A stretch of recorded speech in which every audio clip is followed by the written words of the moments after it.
Thanks very much again for those joining us this evening. Welcome, science students and families, to the Faculty of Arts and Science at Queen's. First things first, congratulations, you've matriculated, you have a student number, so you are now officially a Queen's student.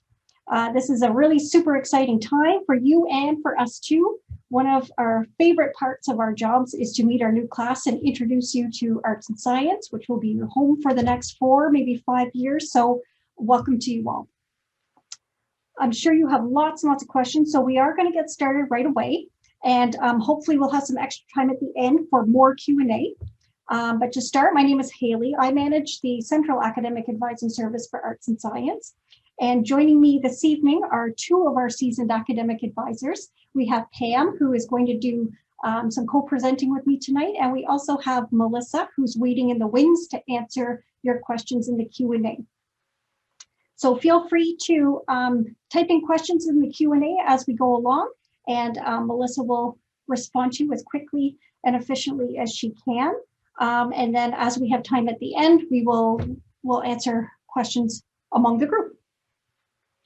This session is being recorded today. It will be posted in your SOAR course and on cue, so you are welcome to review it again later if there are any details you missed. So you'll find it there likely by the end of the week. And today we are going to walk you through the registration basics.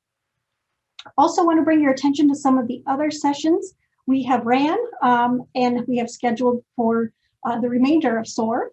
On Monday, Dean Atkinson presented some general information on what the next school year will look like, provide some resources and other basic information, so you'll be able to find that recording in your SOAR course as well. And then we have also organized a student panel for next Tuesday, July 20th at 7 p.m. to give you an opportunity to hear from our upper year students. So if you have questions that you would prefer to ask a student, whether it's academic or non-academic, you'll have that opportunity at that session. So hope you have a chance to pop in and attend. We will also be offering a drop-in Zoom session for last-minute registration questions right before registration. We will post the date and the time and the link to join on the Arts and Science website within the next couple of weeks, so watch for that. So without further ado, let's go ahead and get started. Chen, could you go to the next slide, please? Oh, maybe back one. Perfect. So students, this is your guide to registration, first year student handbook.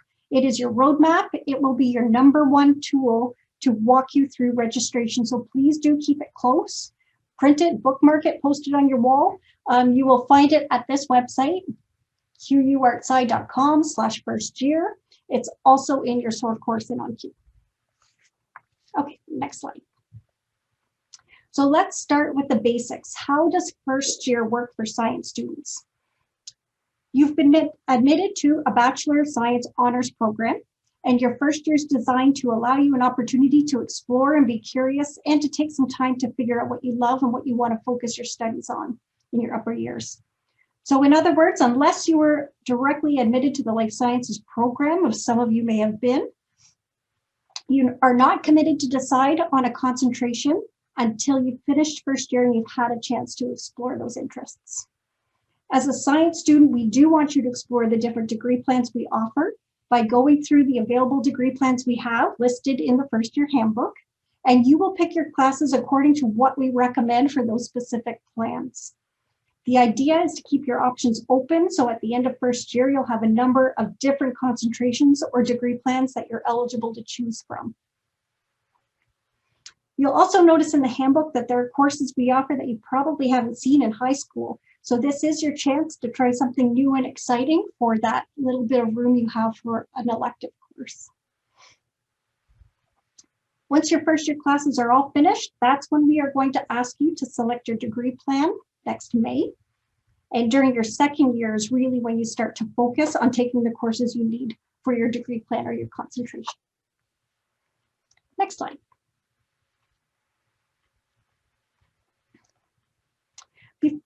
Before we get into terminology, I just want to talk a little bit about life science options. So this is the first year that we have both a general entry science students and direct entry life science students as part of our first year cohort. So welcome to our first class of direct entry life science students. This means that we have created two separate pathways for entrance into the life science plan. So for those of you admitted to the science plan general entry, who are keen on requesting a life science plan at the end of first year, you can absolutely do that. Both general entry students and direct entry life students should follow the same registration instructions and guidelines. The main difference is that next May, the general entry students will need to submit their request for a life science plan. The direct entry life science students will not, because they've already been accepted into their plans. And not to worry, we have space reserved for both streams, so you don't have to worry about competition amongst the two. So now let's talk about some terminology. So you're going to hear us talking a lot about programs and plans and how many units you need to graduate. But what does that mean exactly? Well, your program is your bachelor degree. So in your case, Bachelor of Science Honors. And your degree plan is what you choose to major or concentrate in, such as biology, geography, life science, that kind of thing. Units are weights, so they're like credits, and you need 120 units to graduate with your degree. Most one-term courses are 3 units of weight, and most full-year courses are 6 units in weight. Sometimes courses can be longer or heavier than others, so that's why we count your degree requirements by weight or by unit as opposed to the number of courses you take. And finally, a term is a session or a semester, as some call it. Our academic year is divided into both a fall term and a winter term. We also offer an optional summer term for those who wish to catch up, get ahead, or follow a less traditional schedule and timeline for completing their degree. Next slide, please. So how do you choose those courses that you take in first year, and how do they count? What are your options in May for choosing your degree plan? The good news is that all the courses you take in first year will go to good use. And you can continue to explore and take interesting courses outside of your area of focus in upper years as well. So your Bachelor of Science Honors degree has both a depth component and a breadth component. And the depth component is your concentration. That's where your major comes into play. And then the breadth component is your elective courses. Those are your free choice courses that comprises of the breadth requirement. So of the 120 units in total you need to graduate, some of those courses are required for your major, your minor, and some are required as electives. And there are 3 different degree plan structures, program structures that you can choose from. So you could decide to stick with option 1, which is a major. About 60% of the courses you take represent courses required for the major, and then the remaining 40%, those comprise of your electives. This option allows for a lot of freedom for you to take all kinds of different courses. So if you're looking to try a lot of different things, this is a good one to pick because it's got a lot of room for electives. Option 2 is a major minor structure. So you could go with the same requirement. About 60% of your courses would represent your major. Another 25% of your courses would be your minor, and then the little bit left over, those are your elective courses. And then option 3 is a specialization. So this is a really in-depth degree focus. So there are a lot of required courses. It requires a lot of careful planning right from year 1. Not as much room for electives. It's a very focused degree. It really drills down though to very specific course content. So it's a great option if you're really, really passionate about your area of study, if you want to get really deep into the subject, and especially if you're considering something like research as a career interest, specialization is a good option. So again, all the courses you take in first year will count toward your future major, minor, or specialization requirements or as electives. And again, you don't need to decide this until the end of first year for most of you, so you have time to decide. Life science direct entry students, you have been directly admitted to the life science major. So option 1, you're not required to request a plan at the end of first year unless you would prefer to move into the life science specialization, or if you would like to add a minor or change your degree plan altogether, then in that case you would participate in plan selection. Okay, Next slide, please. So choosing your first year classes. If you take a look at page 12 and 13 of the handbook, these are all the courses you can choose from as a first year student. So you'll notice that there are a number of arts courses as well. And as a blended faculty of arts and science, as a science student, you have the freedom to take arts courses if you want to. During August 10th, that's the first day of your registration when you can start adding your classes. And you'll notice that you have full access to all of the science courses. You won't have access to the arts courses right away because we have to give first priority to our first year students in arts to choose those classes because they need them to create pathways for their own degree plans. However, on August 13th at noon, we will exclusively give our first year science students access to those first year arts courses. So if you are keen on adding an elective, if you want to try an arts course just to see if you like it, perhaps change your major. For those of you who are on the fence about science, that's your opportunity to add those classes before we open up all remaining spaces to the rest of our students.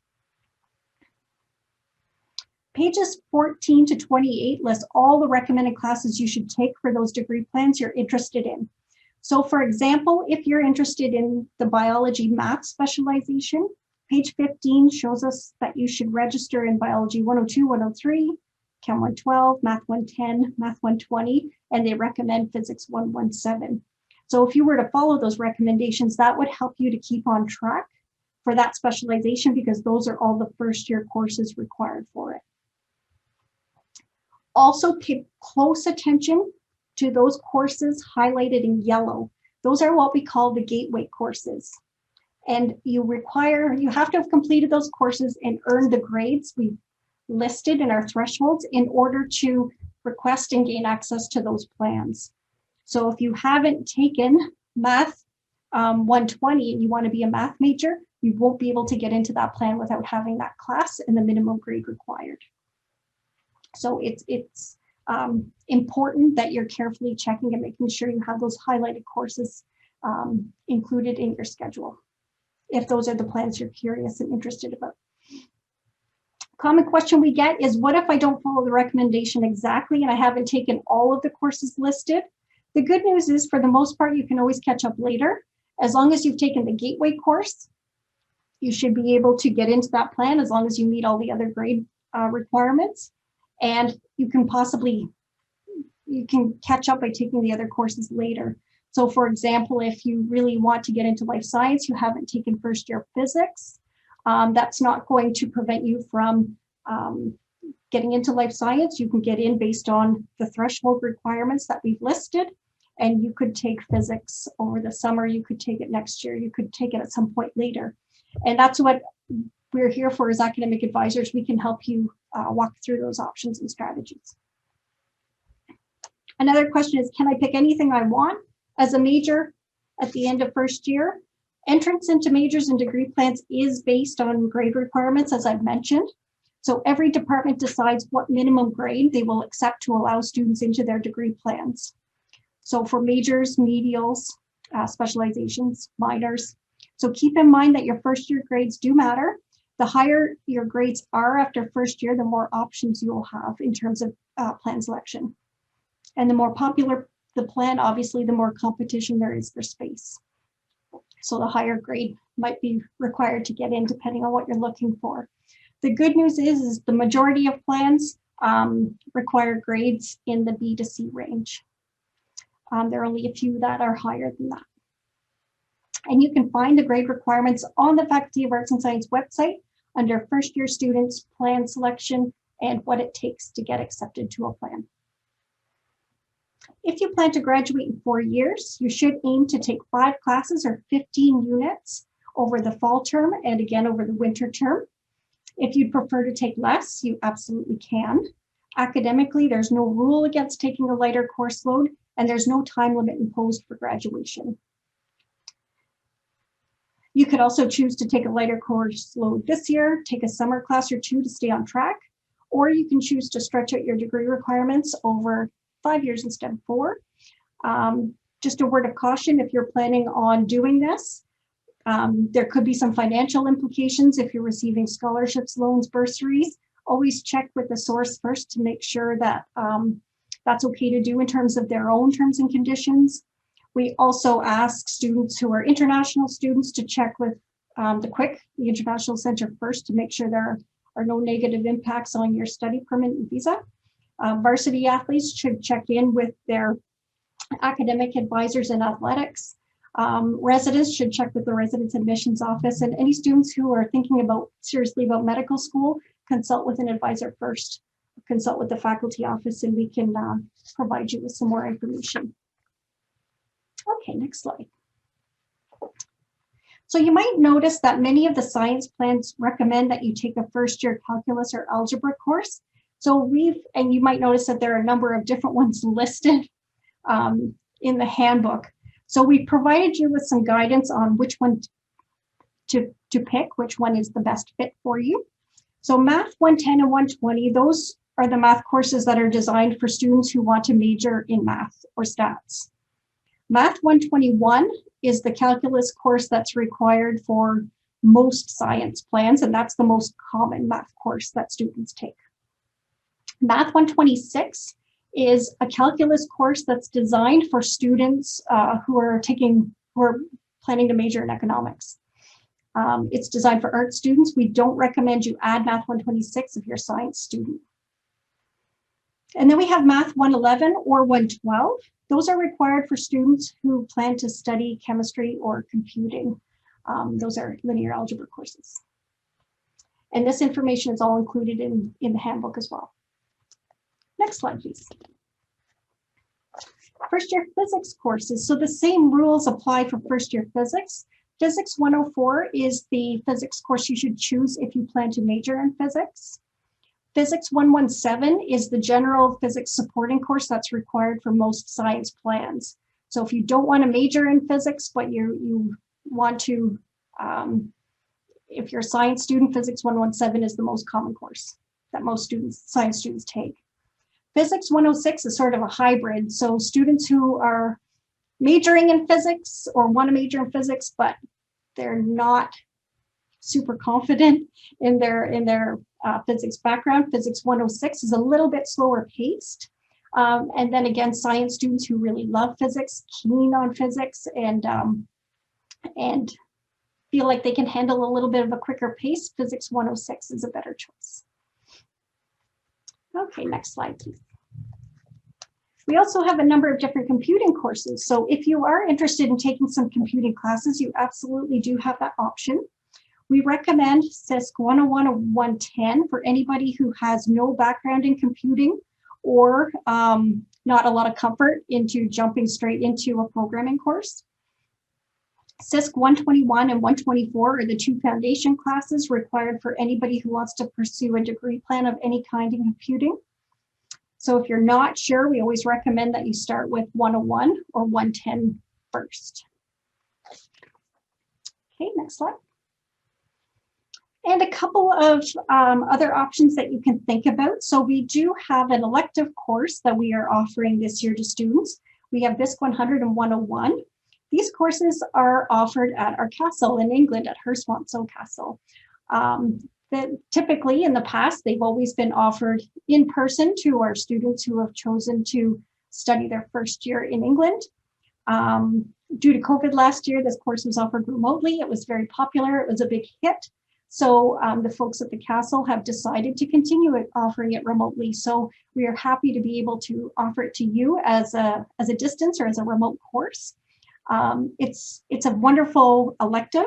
It covers a wide variety of topics taught by different experts in their fields from our instructors in England at the castle. And it offers some experiential learning opportunities.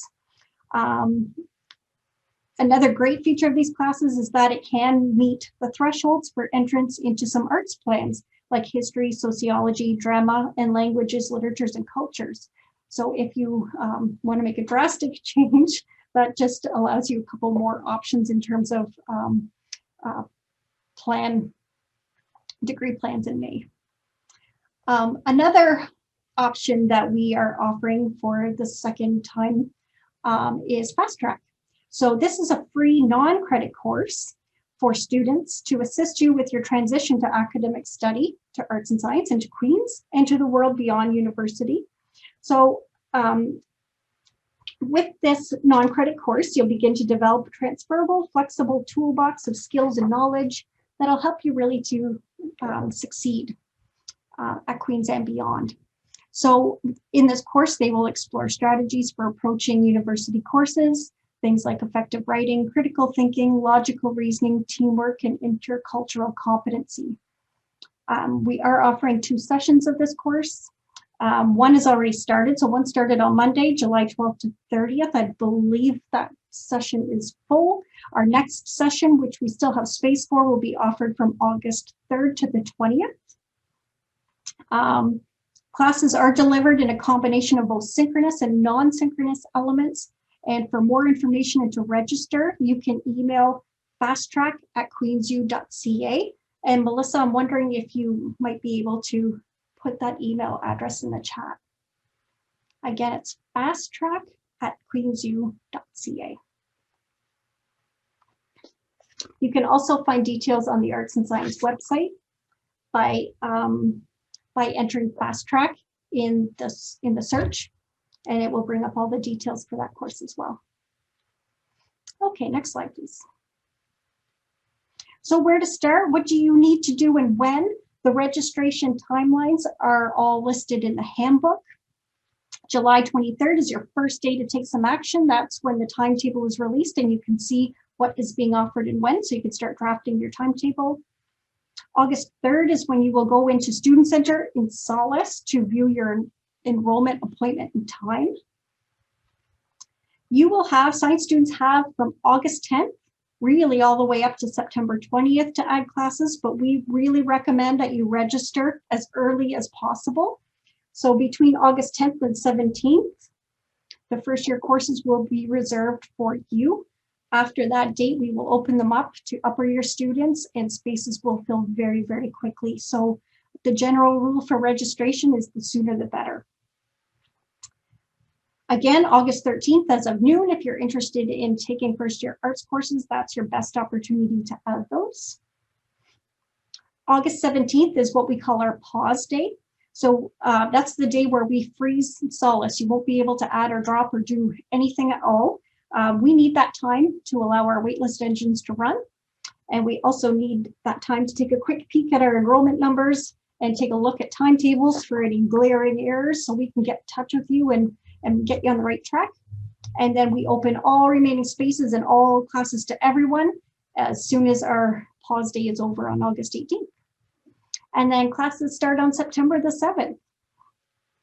Keep in mind that the last day to add courses is September 20th, so you can always try courses and swap them in the first 2 weeks. If you just don't love them or if you want to trade them for something else instead, you have that chance. And tuition is due on September the 30th. So now I'm going to turn things over to Pam so she can show you how to add your classes. Right. Thank you very much. All right. And we can skip one more. There we go. All right. So building a timetable, it's like figuring out how everything fits. It's kind of like a jigsaw puzzle or Tetris if you've played that game. It's to try and figure out how the tutorial sections all fit together. And sometimes you may feel like it's Jenga if when you pick a tutorial or a lab and it's full and everything kind of falls down and you have to pick up the blocks back up again and start building your tower again. So first thing to do is plan ahead. So don't wait for your enrollment appointment to start beginning the task. Decide what you want to take now. So I'm thrilled that you're here learning all about this. Take this information and go use it. When the timetables are released on July 23rd, that's when you get to work. Remember, this process takes some time, so don't rush it. Fortunately, for science students, we have done most of the work for you by creating some pre-draft timetables that suit the majority of science degree plans. They will be posted on the Arts and Science webpage before July 23rd, and we strongly encourage you to follow them.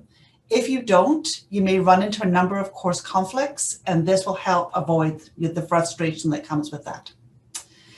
Using the timetable grid on the last page of the first year student handbook, you have a pencil and an eraser handy, or use an Excel spreadsheet.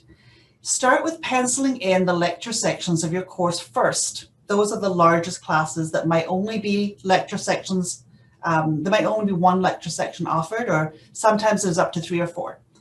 Once all the lecture sections are added in pencil, start adding the rest of the components. So in most cases, there are labs. So pick the lab section that fits. Double check your schedule to make sure you haven't missed any of the components.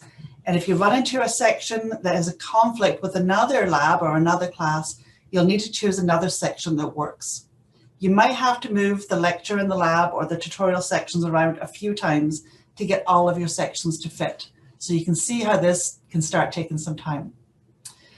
It's really important to plan for Plan B. You'll notice that tutorials and lab sections are fairly small while the lectures are rather big. During your enrollment appointment, you might run into a situation where the specific section you planned on is full. If that's the case, you'll have to find a different lab section that fits instead, and this might require some further puzzle work. So a tip to try to avoid this is choose sections that fall on Friday afternoons. I know, Friday afternoons, or early mornings. The less popular time slots tend to fill slower than the prime ones. Some courses that you go into when you're looking at the timetable may say TBA, and they don't provide a location. These ones are the online sections. Next slide. Okay, so let's recap. You've read through the handbook. Great. You now understand the basics. You know what a unit is, how your degree is structured, and how your courses count towards your degree. You know where to find the recommendations on what courses you should take for the plan you're interested in, and you've decided what classes you want to take in fall and winter. You know when you can start shopping around and adding classes to your shopping cart. Okay, so now comes the registration part. So we're going to walk you through Solus and show you how to register in classes. Now remember, these sessions are recorded, so you can come back to them through OnCue at any time and skip to the part that is relevant for you. On page 43 of the first year handbook, you'll see a link for step-by-step tutorials for Solus that's on the webpage. But to get you started, we'll walk you through the registration process just so you can get an idea of what it all looks like. First thing, if you're not yet using your Queen's email account, you must start using it today. I know you've all figured out how to use your NetID and your password because you're here, so you're obviously figured that part out. But using your email, this is the only way we communicate, or one of the most important ways we communicate important information. So you really need to make a habit of checking that account and using it regularly. The account is also secure. So if we all stick to using the Queen's email accounts, we can ensure that all of the correspondence is safe and secure.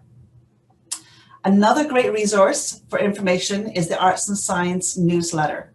It's emailed to you every 2 weeks, and we put it on our web page. It's got really important information about what you need to do and when you need to do it. So that's another really good habit to get into.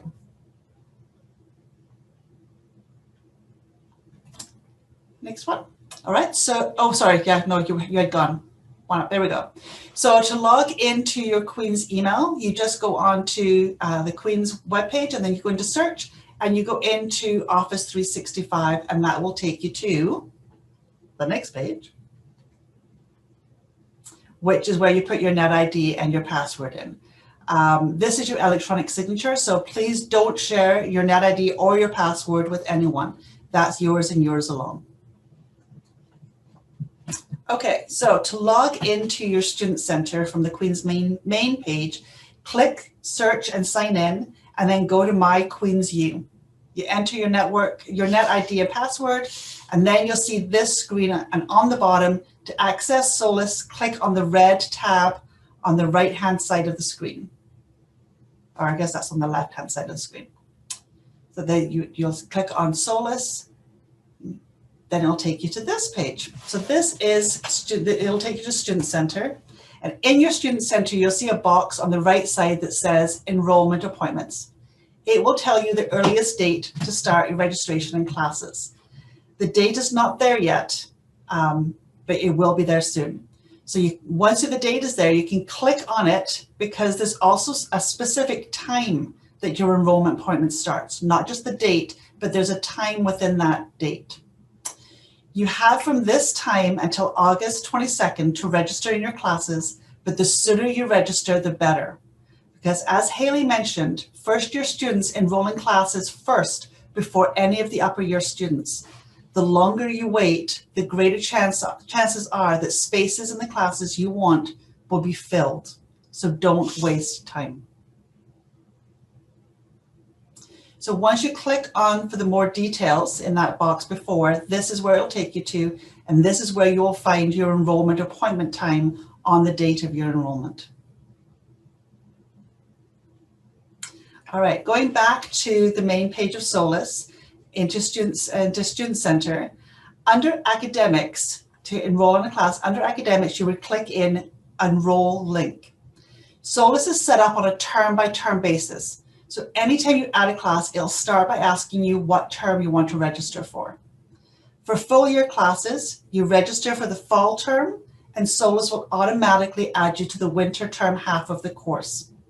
If you're adding winter term classes only, it's really important to remember to add these classes now, or when you register for the fall classes, you add the winter classes too. All right, so how do you search for the classes? You can search for class in two ways, by class number or by course subject. The most common is by course subject. So the course subject in the second box there, the course subject, where the first yellow highlight says the course subject, so you're going to choose that. And then the other one is undergrad. So the undergrad means courses that are on campus. If you were to change that to undergrad online, that would be the courses that are offered online. So you can search in both ways because they are listed separately. Make sure when you go to search, you uncheck the show open class only, because this defaults to show only the classes that still have space left in them.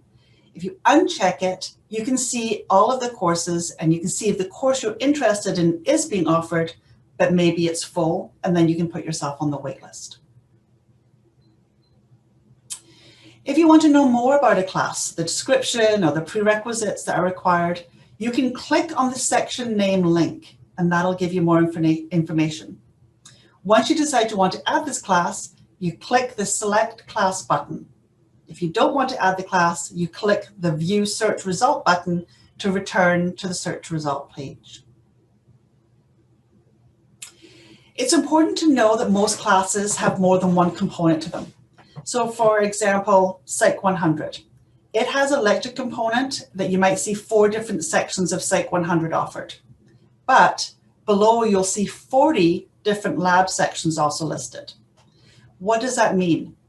It means that every week Psych 100 has a lecture that you need to attend, and then there's a lab that you'll need to participate in every week also. So you have to pick one of each before Solus will allow you to successfully add the class.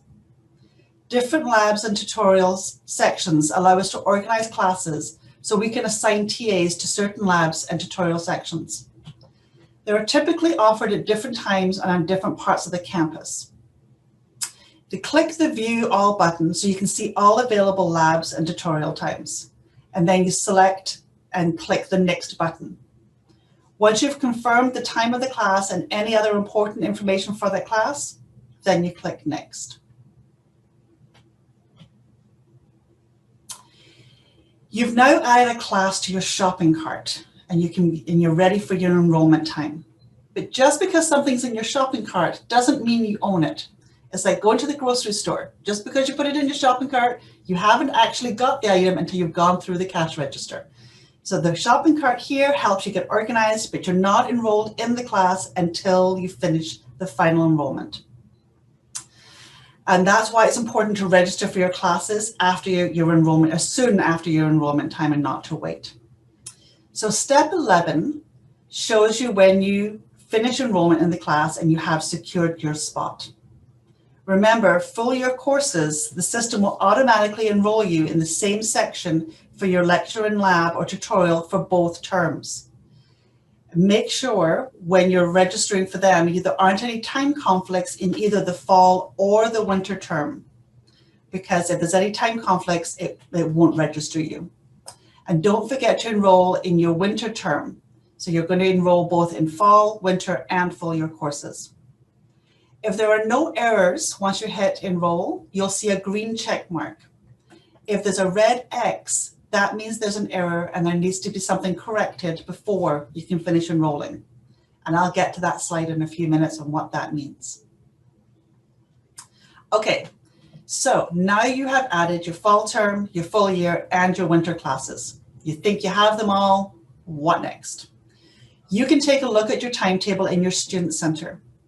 During the first week of class, you can log into OnQ and check out the syllabus and get instructions from your professor. But for now, you'll be able to know what you're in and what time you're in it. You can see your class schedule in your student center in this format, but you can also select weekly calendar view at the top there. Make sure you scroll through a few weeks in if you're going into the weekly calendar view, because that view shows you the current week you're in, not every week that is an entire semester. So you'll find that labs and tutorials may not start in the first few weeks. So if you're looking at week 1, your schedule looks pretty open. But if you were to forward a few weeks down, you'll see when the labs tutorials start and how your schedule fills up faster. Your class schedule is just that. It's your class time. It doesn't account for all of the outside of class work that each course requires you to do.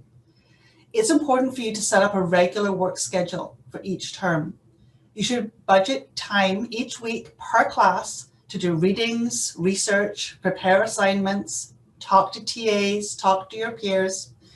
You can even budget in time for activities that can help you with your academics, such as Student Academic Success Service. They have a lot of resources and workshops that can help you with your academics. Between your class schedule and your class work outside of class, you will put in roughly 40 to 50 hours a week. So think of this as your full-time job, because it is. Okay, so you've gone through it all and you've attempted to register for all your classes, but you got a couple of red X's. What went wrong? What did you do? Okay, so what could have happened could have a number of things.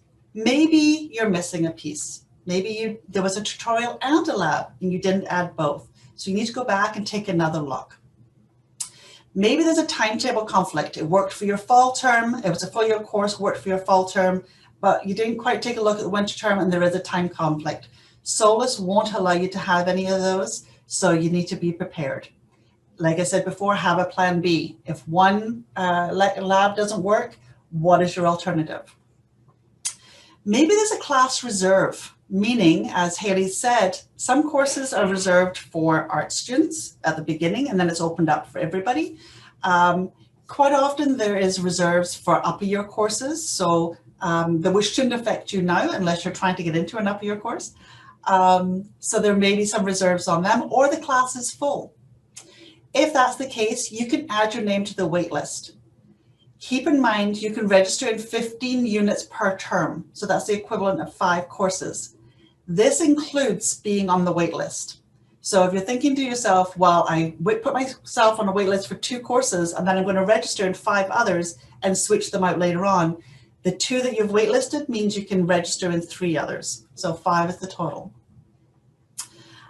Maybe you don't have the prerequisites.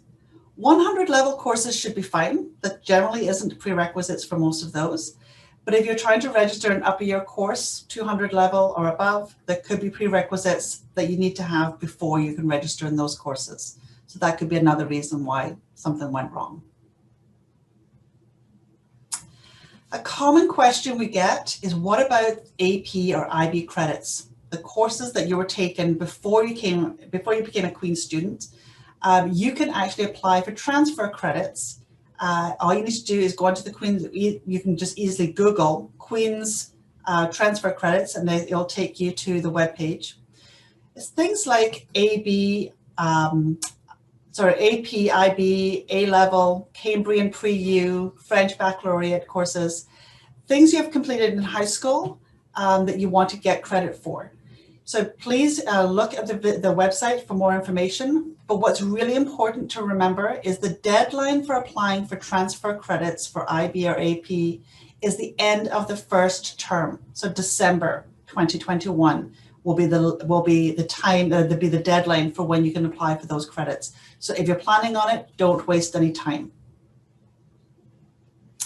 Okay, so Haley mentioned some dates earlier, and I'm going to add a few more dates for you to take note of. So some good dates. This year, the students will have a full week-long fall break time. So it's scheduled from October 11th, which is Thanksgiving Monday, to October the 15th. So that's a nice break for you to get to have lots of turkey and get caught up in some schoolwork. Some other dates that you may be interested in. So the last day to add fall and full year classes and to drop courses for a full refund is September 20th. So it's week 2. Drop deadline for not without a financial refund, but to be able to drop the courses off your transcript is week 8. So it's November 1st. For December exams, so for the end of the fall term exams or for midterms for the full year, the December exams run December 8th to December 22nd. So you make sure you do not make travel plans until the exam schedule is released in October for those time periods. So that takes care of the fall term. Then in the winter term, reading break is February 21st to 25th. Your final exams for that term and for full year courses is April 14th to 20th. And then, as Haley had mentioned, then planned selections happen. So mid-May next year, 2022, is when you will go online and you'll go through our portal and you'll apply for the plan that you're interested in going into. So that's when that happens. There's also an academic progression review that happens the 3rd week of May, and that's for students who may not have been performing very well academically and may need to get put on probation, so that those letters will be sent out in May also. So one of the biggest differences between high school and university is the level of independence and autonomy you'll have as a student, which is great. It's awesome. It'll be different though, because no one will be regularly checking in on you to see if you're getting your work submitted on time. Kind of like you may have been used to in high school. So while the freedom is nice, it also comes with quite a bit of responsibility. If you do find that you have questions or you don't understand something or you need help with something, we won't be coming to you, but we would love you to come to us. Talk to your professors, talk to your TAs, call Student Services Office and book an appointment with SAS, which is Student Academic Success, sorry. The help is here and we are happy to help you, but you need to ask for it. So where do you go? Well, if you look on page 3 of the handbook, there's lots of ideas about where you can go for help. But if it all just seems a bit overwhelming and you just don't know, or you just don't see it listed there and you're thinking, I still don't know where to go, come to Student Services. We can either help you or we can help figure out where you need to go on campus. So there's no reason for you to get lost wandering around. Just come to Student Services. We'll be happy to help you. And in case you thought we're not around this summer, we are. Our offices are physically closed, but we are open remotely for business all summer. So all services are still accessible. All right, and so that's all I have to say. A lot in a little bit of time. But I hope that gave you kind of an overview of what to look for, how things are going to run. By all means, you can watch this again. You can go onto the webpage. There's a Solus tutorials that can walk you through things. But there's a lot of help out there. So, Melissa, is there any general questions that seem to get asked over and over again that we can maybe, Haley and I could maybe talk about? Yes, I think some clarification on the difference between health studies, health sciences, and life sciences is a really great question that keeps on coming up. I'll give this one to Haley. Okay, so there are very distinct differences between the three. Health Studies is a Bachelor of Arts program. So if those of you who are interested in health studies, this is more of a social science degree. It does not involve a lot of physical and natural science. It's more social science related. And so if you're interested in that one, you would take the health courses that are recommended in the handbook. And that would be a Bachelor of Arts degree. Life sciences degree is a pure science degree. So it is a fantastic fit for anyone who is considering a career in the healthcare field. It covers all of the subjects you would expect. So physiology, anatomy, biochemistry, that type of thing.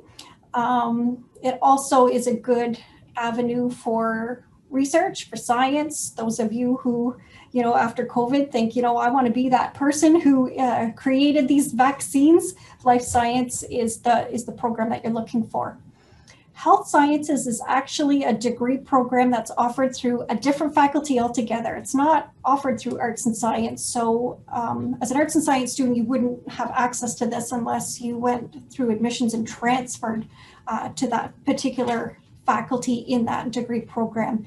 And that particular program is a sort of a blend between social science and life science. So I hope that answers that question. There's more information on the Arts and Science website as well. So queensu.ca/artssci. We've provided some information about the differences between those plans as well there.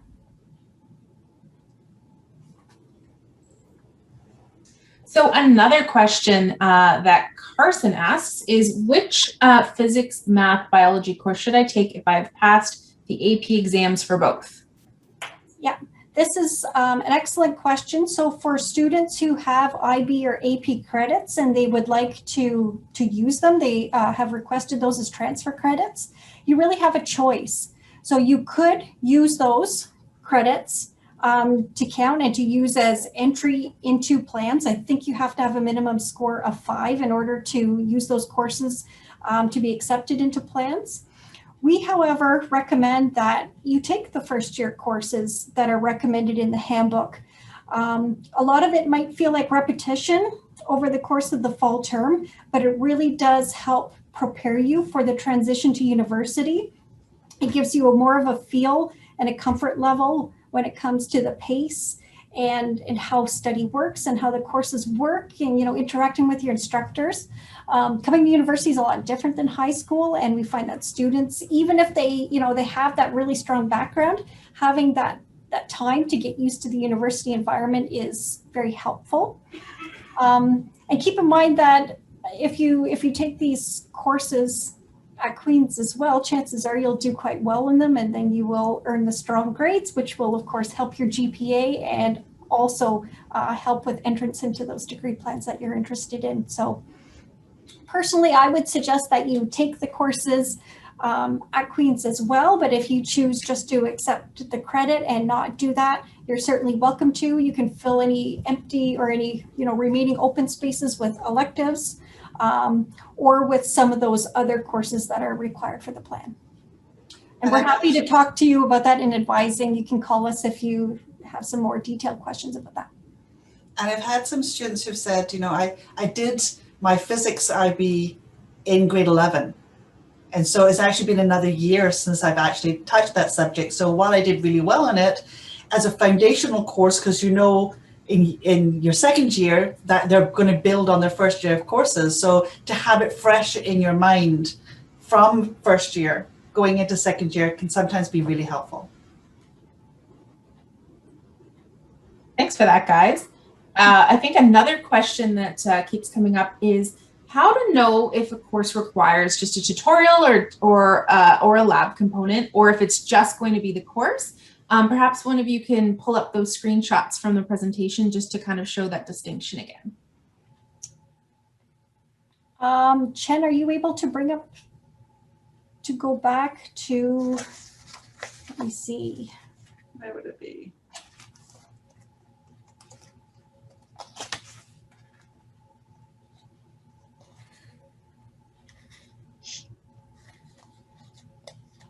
I think it's slide 24.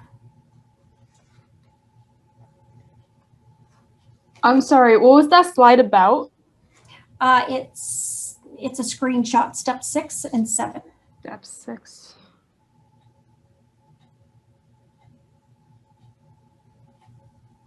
I think that's the one. Is that the one, Mel? It's pretty small on my end, but I think that there's a little box there that shows that I think it says LEC at the back of the code there. And if you look just below that box, it says LAB. And so you'll see here under that course, under the heading there, it does show that there are 2 different, it almost looks like courses. And so that's how you're able to determine if that course actually does have a lab or a tutorial requirement, and you will need to enroll in both of those in order to complete your registration in that course. And if you remember when I said there's that button that you press that says view all, that would show you all the different lecture sections and all the different lab or tutorial sections. So you'd be able to choose between them.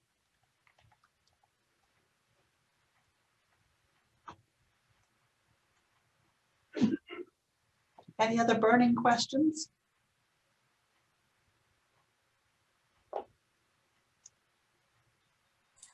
I've been getting a lot of questions about registration appointment in arts courses. And so, no, you do not need to wait until August 13th when those course reserves are listed to register in all your courses. You would want to register in as many courses as you possibly can during your enrollment appointment.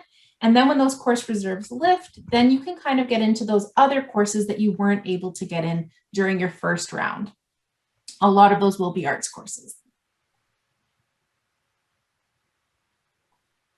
Another question that I've seen come in, that's a common one, is for the Con Ed students. So for any Con Ed students we have, your Con Ed courses will actually be preloaded for you, so you don't have to worry about adding them during registration. And any questions you have about your teaching courses or any of your prac or prof courses, you can contact the Faculty of Education directly. They have advisors as well to help you out with that piece.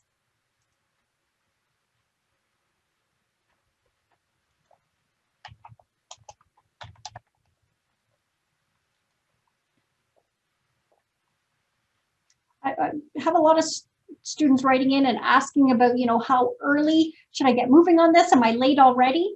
The timetable gets released on July 23rd.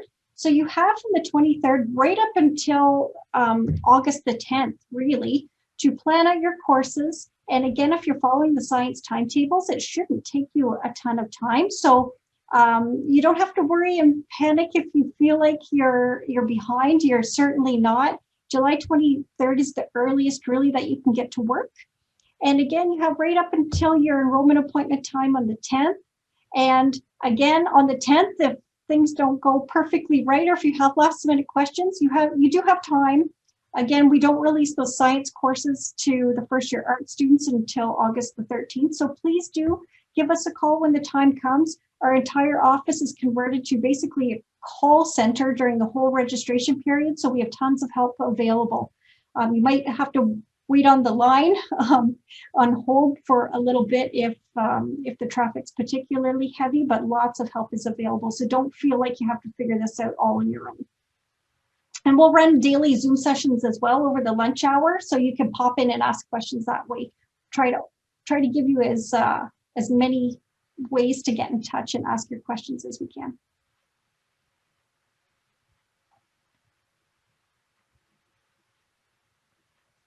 So I see a question here about certificates, and certificates are a great option.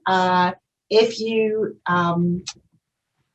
don't want to do as much as a minor, you want to take a little bit, you want to dabble a little bit and get a little bit of information. It's another tool, another tool you can have for employment, to have another avenue of knowledge. Students shouldn't be looking at registering for a certificate until the second year. So that's nothing that you need to worry about yet. But in case you see that around and you're wondering what a certificate is, it's normally 12 to 18 units. So about 4 to 6 courses that are in a specific area, and that they go towards a certificate. But you don't need to worry about that until second year, but it's just something interesting to know. You can see quite a few of them if you go on our webpage and look under certificates. You can see the different certificates that are offered in different areas that may be of interest to you. Another question I'm seeing is, can I take a business course as a first-year student? No, we really don't encourage taking non-arts and science courses in first year. Really, we are encourage you to keep your options as open as possible in terms of a plan, and we do not offer a degree plan in business. It's a separate faculty from arts and science. So not in first year, but you're very welcome to take up to 6 units of non-arts and science courses as an upper year student. So there will be time for that as an upper year student. I also see, when will the science timetables, those sample timetables, be posted on the Arts and Science website? We are working on them now. We will have them posted before July 23rd. So by the time you get cracking on your own schedule, those timetables will be available to you, we promise.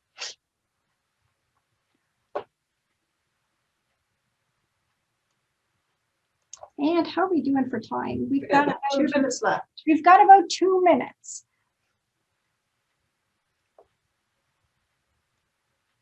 I'm seeing a lot of questions about life science and how many electives you can take. If you take a look at the handbook, you'll notice that those students have to take biology 102 and 103. So one in the fall, one in the winter, Chem 112, which is a full year, Math 121 is a full year course, Physics 117 is a full year course. So that only leaves you room for 6 units of electives. So typically 1 full year elective or 2 one-term electives. But the good news is that if you do the life science major, you'll have more room for electives as an upper year student.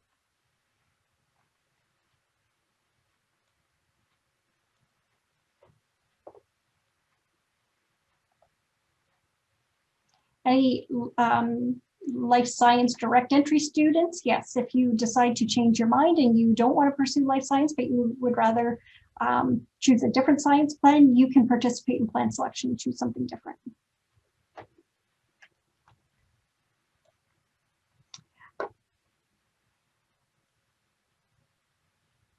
Got time for maybe 1 or 2 more.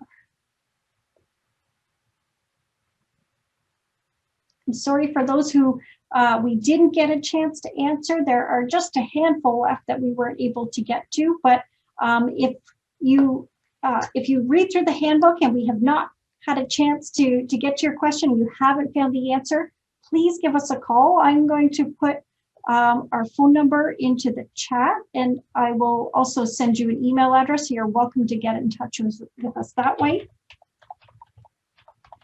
So this is our main phone line to access the Arts and Science office, and to access some advising help, you can email passhelp@queensu.ca and we can give you a hand.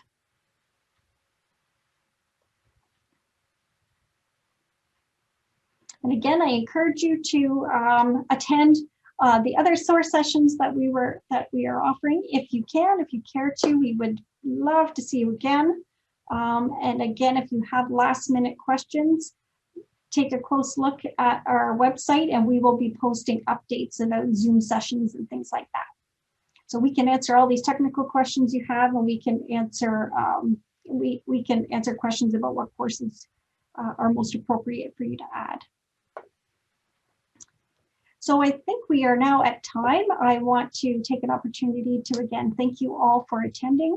I hope this session was helpful to you. And we really, really look forward to seeing you in September. Have a good night, folks.